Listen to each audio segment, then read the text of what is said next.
Hallo und herzlich willkommen zu einem neuen Video. Und nachdem ich zuletzt gesagt habe, ich habe das größte Produkt in meiner bisherigen YouTube-Laufbahn getestet bzw. hier gehabt, ist es jetzt so, das wurde nochmal bei weitem übertroffen, denn wir haben die Anker Solix Solarbank 2 E1600 Pro mit 4 Paneelen und dem Smart Meter plus einem Erweiterungsakku hier. Hier seht ihr nochmal die Paneele, das sind 500 Watt Paneele, damit ich auch optimal die 2000 Watt aus dem Solarpaket 1 ausnutzen kann.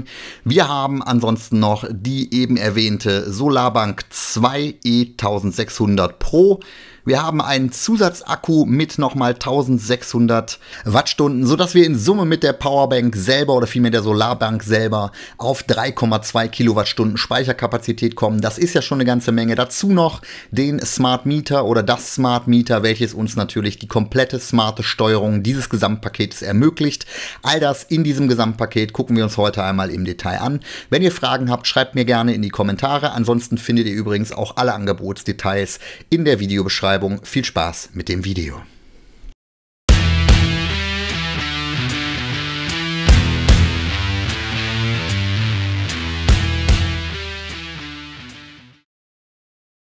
Und wir legen los mit den mitgelieferten Solarpaneelen. Das sind die RS50S von Anker. Das sind 500 Watt PERC-Module.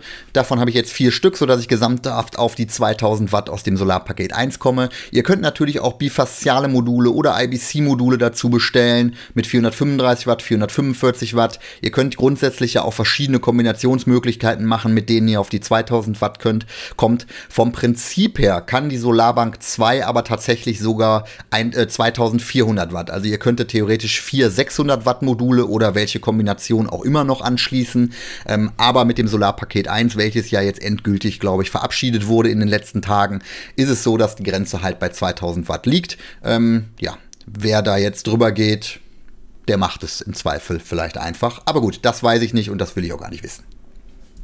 Wie gerade eben schon gesagt, seid ihr bei den Paneelen natürlich relativ frei. Wir haben hier aber natürlich das Kernstück, also die Anker Solix Solarbank 2 E1600 Pro. Das ist ein System, welches Wechselrichter und Solarregner und Akku in ein System vereint, also sprich alles in einem Paket. Da könnte man jetzt sagen, um Gottes Willen, wenn was kaputt geht und so weiter und so fort. Dafür gibt Anker halt 10 Jahre Garantie und einen Lifespan oder eine Lebenszeit von 15 Jahren. 6000 Lade- bzw. Entladezyklen sind verfügbar. Wir haben eben schon gesagt, wir haben 1600 Wattstunden Kapazität in der Basisstation, 2400 Watt über die 4 MPPTs. Das seht ihr hier auch nochmal, die werden direkt an das System angeschlossen, also von daher ein All-in-One-System. Wir haben Energieeinsparungsmöglichkeiten, die von Anker angegeben werden. Die sind natürlich rein theoretischer Natur, aber natürlich besteht die Möglichkeit, dass ihr hiermit was einsparen könnt. Wir haben gerade eben schon gesagt, 6000 Watt, 6000 Zyklen im LFP-Akku, die im Übrigen ja auch in einigen Teslas verbaut sind. Und wir haben insgesamt natürlich eine optimale Solarausbeute mit dabei. Ansonsten noch die BP 1600 Expansion Battery.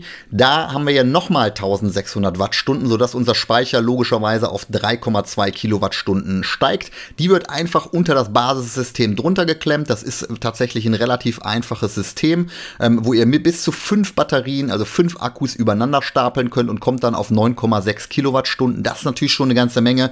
Ob man jetzt so viel braucht, lasse ich mal dahingestellt sein, je nachdem, wie groß eure Anlage ist. Selbst bei den 2000 Watt, ob da 9,6 Kilowattstunden jetzt unbedingt Sinn machen. Ich lasse mal das Fragezeichen mit dabei. Gucken wir nochmal auf die Rückseite. Hier nochmal erneut der LFP-Akku-Hinweis. Den haben wir ja gerade vorne schon gesehen. Ansonsten auch hier nochmal die Information zu den 10 Jahren Garantie. Das sollte aus meiner Sicht ausreichen, um die weit größten Dinge abzudecken. Das Ding ist IP65 zertifiziert. Das heißt, durchaus auch auf eurem Balkon oder etwas ungeschützter kann das Ganze stehen. Und es geht unter 0 Grad bzw. sogar bis minus 20 Grad durch die eingebaute Akkuheizung. Das optimiert das Ganze nochmal. Nichtsdestotrotz, ob ihr das jetzt im Winter draußen stehen lassen wollt, das System, gut, das muss dann am Ende jeder für sich selber entscheiden. Ja, gerade eben noch eingepackt, jetzt ausgepackt, die Anker Solix Solarbank 2 hier nochmal im Detail. Gucken wir erstmal, was alles mitgeliefert ist. Wir haben hier unseren Ersatzakku bzw. Expansion-Akku. Wir haben 8 Verlängerungskabel, A3 Meter meine ich sind die lang, sodass ihr die 4 Paneele auch entsprechend anschließen könnt. Wir haben hier noch Schraube und Dübel, um das System gegebenenfalls an der Wand zu befestigen. Je nachdem, wie viele Akkus ihr übereinander stapelt, kann es natürlich kipplig werden. Wir haben hier ein Lösewerkzeug oder Entriegelungswerkzeug für die MPPTs. Wir haben hier Kabelhalterungen, die aufgeklebt und angeschraubt werden können. Wir haben die Bedienungsanleitung, die allerdings hier tatsächlich nur als digitale Version vorliegt. Und wir haben ein 5 Meter Schuko-Kabel, welches direkt eure Powerbank bzw. Solarbank mit eurem Netz verbindet. Das ist erstmal das Paket, was mitgeliefert wird. Hier seht ihr dann die Solarbank 2 einmal im Detail. Wir haben hier einen kleinen LED-Streifen in der Mitte, einen Ausschalter auf der linken Seite und auf der rechten Seite haben wir die Kopplungstaste. Wenn wir uns dann mal auf die Seite bewegen, dann sehen wir im oberen Bereich den Anschluss für das Schuko-Kabel bzw. für das Netzkabel, sodass wir dann halt eben die Solarbank direkt mit eurem Netz verbinden können. Das ist dieses Kabel, welches dann einfach hier eingesteckt wird und die andere Seite steckt ihr dann logischerweise einfach in euren Netzanschluss in eine normale Steckdose. Apropos Steckdose, hier unten ist noch eine 1000 Watt Schuko-Steckdose versteckt. Die ist in der Pro-Version enthalten, in den anderen Versionen nicht. Das sei an der Stelle schon mal erwähnt. Das ist ein Unterschied zu den normalen Versionen. Genauso wie die Pro-Version ja auch 4 MPPTs hat, was die anderen Versionen nicht haben. Das dient natürlich dann dazu, dass ihr letzten Endes Strom aus eurem Akku herausziehen könnt, auch wenn mal ein kompletter Stromausfall ist oder ähnliches. Kühlkörper auf der Rückseite, grundsätzlich alles super verarbeitet, also da gibt es aus meiner Sicht nichts zu mäkeln, darf es auch für den Preis nicht, denke ich mal. Das ist alles, ja, ich würde mal sagen, Aludruckus, jetzt wäre zumindest mal so meine Einschätzung, das wirkt auch alles gut verarbeitet und stabil. Wir haben hier an der Seite dann die 4 MPPTs, wie gerade eben schon erwähnt, insgesamt maximal 2400 Watt, beziehungsweise wenn man sich an Solarpaket 1 oder die Regeln aus dem Solarpaket 1 hält, dann sind es halt eben 2000 Watt und damit decke ich auch mit meinen 500 Watt Paneelen das genau ab. Die sind auch alle einzelne Trecker, das heißt, ihr könnt quasi gegebenenfalls auch unterschiedliche Paneele in unterschiedliche Ausrichtungen und so weiter anschließen. Hier ist die Expansion Battery. Auch die nochmal im Detail. Das ist hier der Anschluss, wo ihr einfach den Akku bzw. die Solarbank einfach auf den Akku stellt. Zeige ich euch gleich nochmal, wie die beiden Anschlüsse aussehen. Hier auf der Unterseite ist das Gegenstück. Das ist wirklich ein super einfaches System. Einfach aufeinander stellen und schon ist das Ganze gekoppelt. Und das Geile ist, es funktioniert halt sogar auch. Ihr müsst da nichts mehr anstecken oder sowas, sondern einfach aufeinander stellen und schon seid ihr durch. Ja, insgesamt, wie schon gerade eben gesagt, Verarbeitung aus meiner Sicht dem Preis absolut angemessen. Muss man bei dem Preis fairerweise auch erwarten dürfen, dass das eine gute Verarbeitung hat. Keine Kanten, keine Grate. Das ist alles ausreichend verarbeitet, sodass man sagen kann, für das Geld, was ihr bezahlt, bekommt ihr ein logisches System, welches halt auch mit kleinen Kniffen auf sich aufwartet, wie die einfache Stapelbarkeit. So, apropos Stapelbarkeit, hier sind wir nämlich auch direkt. Das ist der Anschluss an der Solarbank 2. Den habe ich jetzt hier unten mal befreit von seinen 2 Schutzkappen. Da wird jetzt quasi dieser Akku einfach eingeklickt.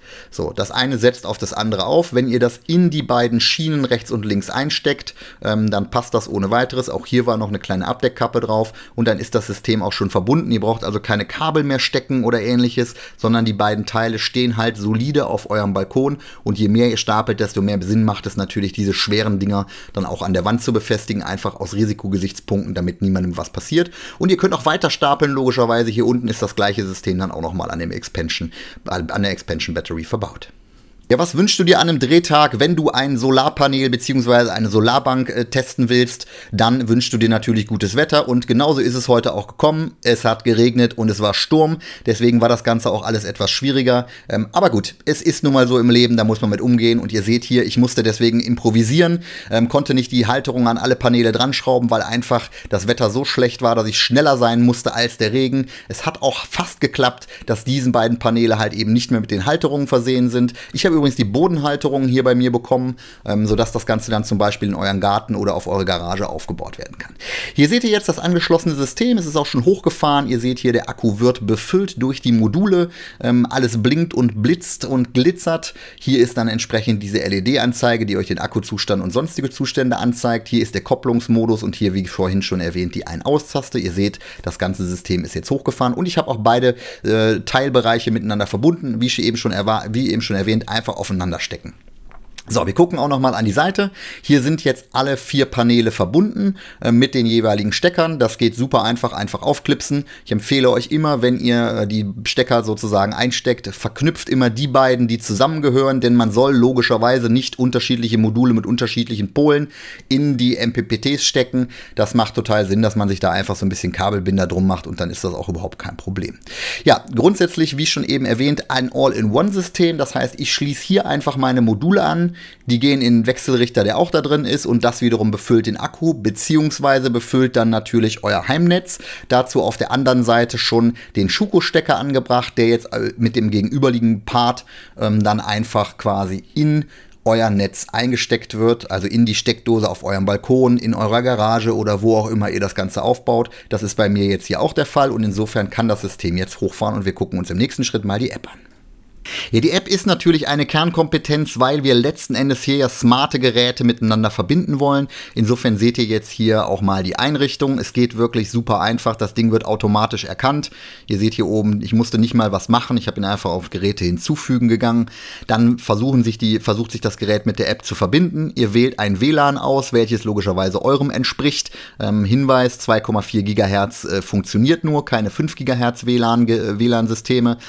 Und dann könnt ihr hier einfach euer WLAN auswählen und gebt euer Passwort ein, sodass die Powerbank bzw. die Solarbank 2 dann entsprechend mit eurem WLAN verknüpft wird. Das ist aus meiner Sicht natürlich super sinnvoll, weil nur dann könnt ihr über die App auch Verbräuche und so weiter und so fort abrufen. Von daher empfehle ich euch dringend, das Ganze dann auch zu verbinden. Grundsätzlich geht es, glaube ich, auch ohne. Es geht mit einer Bluetooth-Version auch ohne.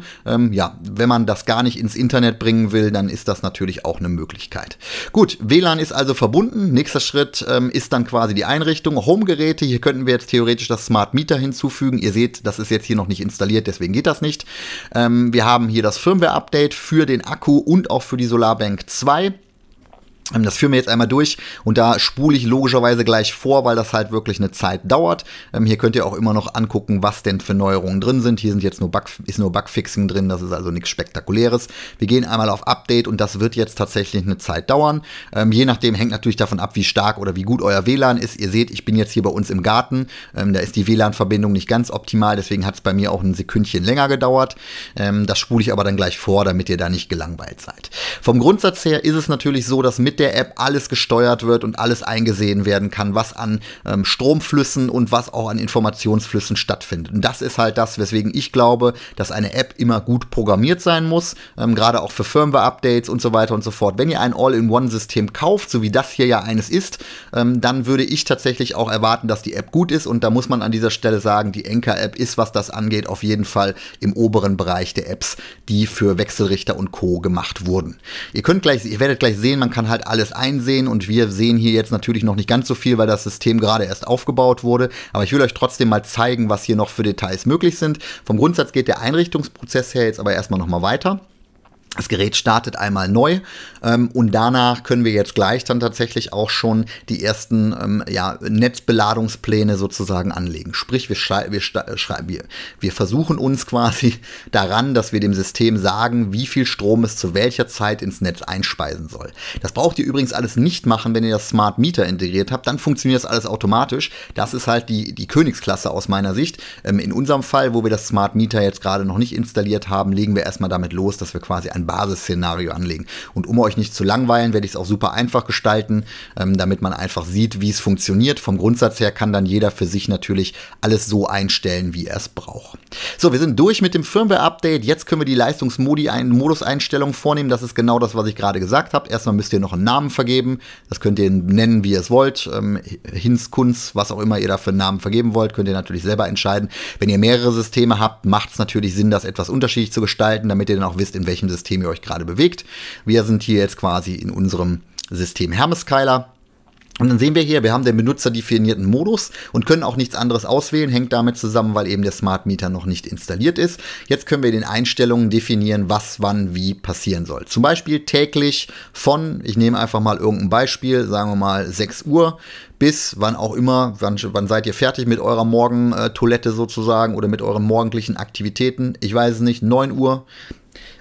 Soll in das System nicht nur die Grundlast von 200 Watt eingespielt werden, sondern eben 400 Watt. Das speichern wir jetzt mal ab. Das heißt, in diesem Zeitraum gibt das System jetzt aus dem Akku und auch aus den Solarpanelen 400 Watt in euer System ab.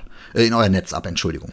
So, wir können jetzt natürlich auch sagen, dass sonntags, ja, dieser Zeitraum, wo ihr quasi, ich weiß nicht was, euch die Haare föhnt oder was auch immer macht, wo ihr halt mehr Energiebedarf habt, also sprich von 6 bis 12 Uhr, die volle Last oder die volle Möglichkeit von 800 Watt, früher waren es ja 600, jetzt sind es 800, in das Netz gegeben wird. Jetzt wird hier natürlich gemeckert, weil die Systeme, die Pläne konkurrieren, aber das ist uns ja erstmal egal. So funktioniert das System und so könnt ihr halt individuell einstellen, wann eure Leistungspeaks sind.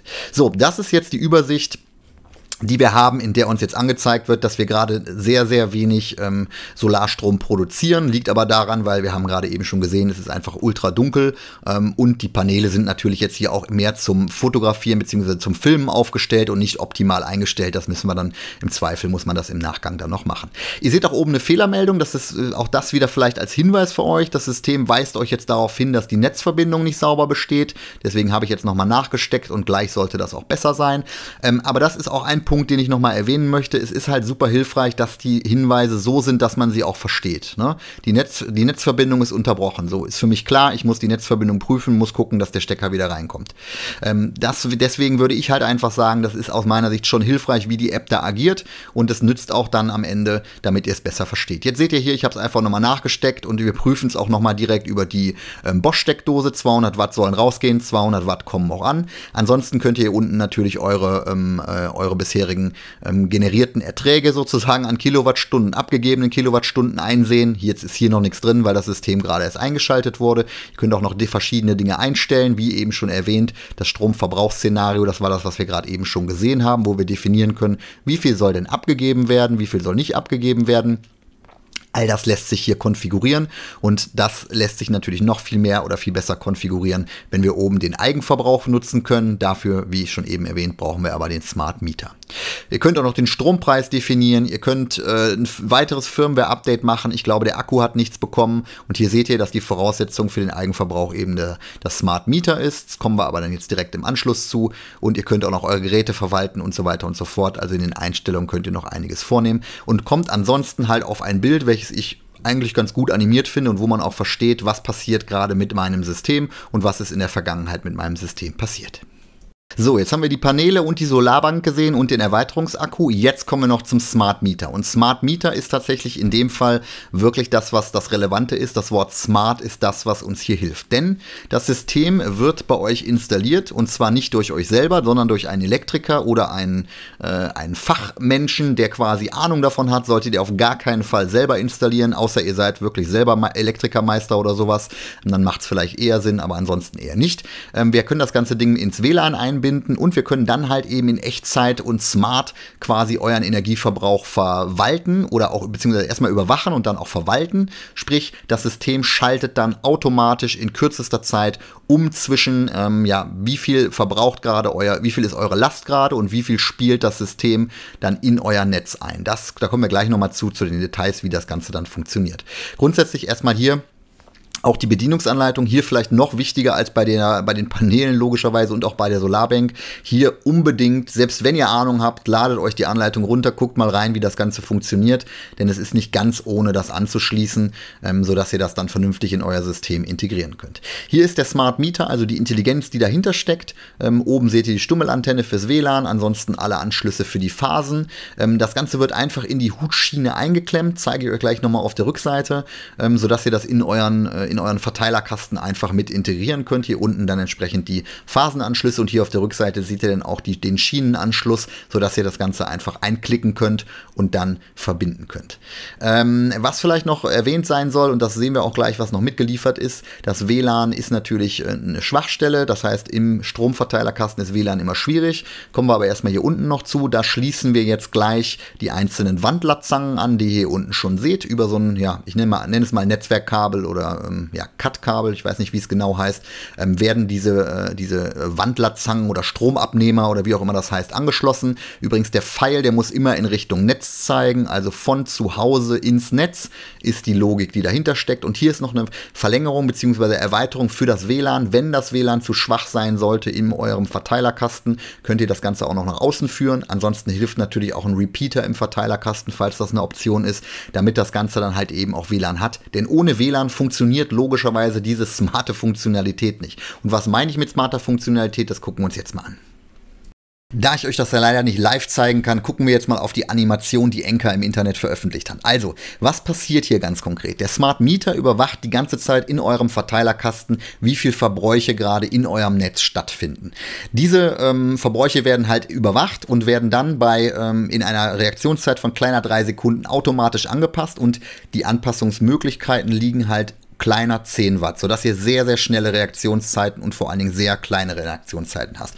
Und was bedeutet das? Das System gibt dann quasi aus eurem Akku und aus euren so Paneelen immer genau so viel frei, wie gerade verbraucht wird. Das heißt, es wird wenig oder beziehungsweise im Optimalfall gar nichts ins Netz eingespeist, weil halt eben immer das System erkennt, okay, wir haben eine höhere Last, wir haben eine geringere Last, ich kann jetzt mehr in den Akku reinfahren oder ich muss mehr ins Netz reinfahren und das halt in einer super schnellen Geschwindigkeit. Das macht das Ding dann halt wirklich smart und sorgt dafür, dass das Ding dann auch sauber funktioniert. Ja, damit sind wir auch schon am Ende dieses kleinen Videos angekommen. Ich hoffe, ich konnte euch ein kleines bisschen vermitteln, was die Anker Solix Solarbank 2 Pro alles so kann. Ich fasse noch mal ganz kurz zusammen, was meine wichtigsten Highlights aus diesem Komplettpaket sind. Erstens, ihr habt ein Ready-to-Use-Paket. Das heißt, alles in einem Paket mit App und so weiter und so fort. Ihr müsst nichts mehr separat zusammenstellen. Es ist super einfach einzurichten. Das kostet natürlich ein bisschen mehr, als wenn ihr alle Komponenten einzeln kauft. Aber für mich persönlich wäre es das auf jeden Fall wert, dass man einfach sagen kann, ihr habt ein Paket und könnt davon profitieren. Es gibt eine super App, die App funktioniert wirklich hervorragend, da hat bei mir nichts geleckt oder sowas in den letzten Tagen, in denen ich das testen durfte, sondern es hat alles eigentlich sauber funktioniert. Es ist einmal langsamer geworden, dann konnte man die App aber schließen, hat neu aufgerufen, dann war wieder alles in Ordnung. Ihr habt immer alle Informationen an Bord, könnt alle Einstellungen vornehmen, das finde ich halt persönlich richtig cool. Smart Meter, das ist natürlich die absolute Königsklasse. Wenn das Ding eingebaut ist, dann habt ihr die Möglichkeit, wirklich alles automatisch zu steuern und müsst kaum noch manuell eingreifen. Das ist natürlich dann wirklich das Highlight dieses ganzen Systems. Und ihr könnt flexibel erweitern, ihr könnt jederzeit noch einen Akku dazu packen. Ja, was soll ich am Ende sagen? Das Ding ist nicht ganz günstig, das weiß ich selber, aber ich würde sagen, als Gesamtpaket lohnt es sich. Wenn ihr noch Fragen habt, schreibt in die Kommentare. Alle Angebotsdetails findet ihr in der Videobeschreibung. Ich danke euch und sage am Ende wie immer, Alexa, Kamera aus. Okay.